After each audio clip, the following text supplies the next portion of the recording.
ప్రశ్నించే గొంతుగా ఉన్నటువంటి తీన్మార్ మల్లన్న మరి ఇప్పుడు ప్రభుత్వంలో ఉంటే ఎట్లా అంటే అమలు చేసే పొజిషన్కి వచ్చినాం కదా, ఇంకా బాధైంది. అమలు చేసే పొజిషన్కే కాంగ్రెస్ పార్టీ ఉండగా వచ్చినాం కాబట్టి క్లియర్గా ఎవరు నడిమిట్లా ఇంకెవరి ద్వారానో కరపత్రమో లేకపోతే కాగితమో తీసుకొచ్చి చేయాల్సిన పని లేకుండా నేరుగా పట్టభద్రులు తమ వినతి పత్రాన్ని ప్రభుత్వానికి ఇచ్చేటువంటి మార్గం ఇక్కడి నుంచి పడతా ఉంది. కాబట్టి ఈ విషయాన్ని పట్టభద్రులకు తెలియజేయండి. ఇక పోటీ పడుతున్నటువంటి అభ్యర్థులు ఉన్నారు. ఇద్దరు అభ్యర్థులు 2014లో ఇటు కేసీఆర్ కు అటు మోడీకి ఇద్దరికి రాష్ట్రాన్ని అప్పచెప్పినప్పుడు పెట్రోల్ ధర ఎంతుండే 66 రూపాయలు.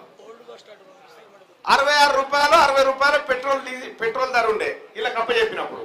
మళ్ళీ వీళ్ళ దగ్గర నుంచి మనం తీసుకున్నప్పుడు ఎంత అయింది? ఇగో ఈ పుణ్యాత్ములు అన్నట్టు వీళ్ళు. ఇక వీళ్ళ గురించి పెద్దగా ఏమో చెప్పవలసింది, ఇది సరిపోతుంది. కాబట్టి ఈ దేశంలో రాజ్యాంగాన్ని రద్దు చేసి ఈ రాజ్యాంగంలో ఉన్నటువంటి హక్కులను రద్దు చేసి ఈ బీసీ ఎస్సీ ఎస్టీ మైనారిటీ వీళ్ళందరి జీవితాలను కాలరాయాలని చూస్తున్నటువంటి బీజేపీ నాయకుడు నరేంద్ర మోడీ గారి ప్రతినిధిగా రేపు పొద్దుగాల ఇంకొక ఆయన వస్తాడు వీడికి ఓటేయమని. ఈయన ఓదిక్కుంటే తెలంగాణ రాష్ట్రంలో పట్టభద్రుల ఉసురు ముచ్చుకొని నిరుద్యోగులను నట్టేట ముంచి ఉద్యోగస్తులకు ఎప్పుడు వస్తాయో తెలియని జీతాలు 317 జీవో 46 ఇవన్నీ తీసుకొచ్చి ఈ పేద ప్రజల కన్నీళ్ళ కారణమైన కల్వకుంట్ల చంద్రశేఖరరావు పార్టీ నుంచి ఇంకొక ఆయన వస్తాడు. వీళ్ళిద్దరు వస్తారు.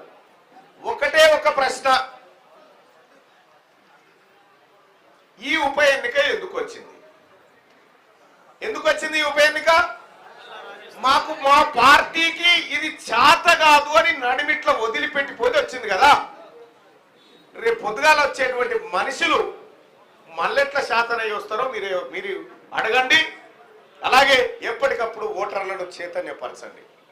ఇవాళ తీన్మార్ మల్లన్న గెలవడం ద్వారా కాంగ్రెస్ పార్టీ గెలవడం ద్వారా కాంగ్రెస్ పార్టీ ఈ రాష్ట్రంలో నిరుద్యోగులకు ఉద్యోగులకు మేధావులకు రిటైర్ అయిన వాళ్లకు ఎవరెవరికి ఏ హామీలైతే తన మేనిఫెస్టోలో ఇచ్చిందో ఆ మేనిఫెస్టోలో ఇచ్చిన ప్రతి హామీని టెన్షన్గా అమలు చేసి ఈ పట్టభద్రులకు అండగా నిలబడేటువంటిది కాంగ్రెస్ పార్టీ. రేపు పొద్దుగాల తీన్మార్ మల్లన్న అన్న విషయాన్ని మీరు తెలియజేయండి సోదరులారా.